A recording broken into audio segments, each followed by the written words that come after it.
রাজনৈতিক কর্মকাণ্ড চালানোর অভিযোগে নিষিদ্ধ হওয়া ছাত্র সংগঠন বাংলাদেশ ছাত্রলীগের ইডেন মহিলা কলেজ শাখার সভাপতি তামান্না জেসমিন রিভাকে গ্রেপ্তার করেছে ঢাকা মহানগর গোয়েন্দা পুলিশ। রোববার দিনগত রাতে গ্রেপ্তারের বিষয়টি নিশ্চিত করেছেন ঢাকা মহানগর পুলিশের অতিরিক্ত কমিশনার রেজাউল করিম মল্লিক। তিনি জানান, বাংলাদেশ ছাত্রলীগকে নিষিদ্ধ ঘোষণা করেছে অন্তর্বর্তীকালীন সরকার। একই সঙ্গে এই ছাত্র সংগঠনকে নিষিদ্ধ সত্তা হিসেবে তালিকাভুক্ত করেছে। অথচ এমন একটি দলের হয়ে রাজনৈতিক তৎপরতার চেষ্টা চলছিল। সুনির্দিষ্ট অভিযোগ ও তথ্যের ভিত্তিতে নিষিদ্ধ ছাত্র সংগঠন বাংলাদেশ ছাত্রলীগের ইডেন মহিলা কলেজ শাখার সভাপতি তামান্না জেসমিন রিভাকে রাজধানী থেকে গ্রেপ্তার করা হয়েছে।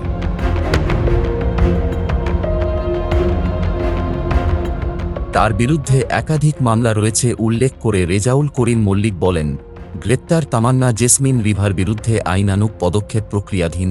এর আগে গতকাল শনিবার রাতে রাজধানীর বসুন্ধরা আবাসিক এলাকা থেকে ছাত্রলীগের ঢাকা বিশ্ববিদ্যালয় ঢাবি শামসুন্নাহার হল শাখার সাবেক সহসভাপতি নিশিতা ইকবাল নদীকে গ্রেপ্তার করে ডিবি পুলিশ।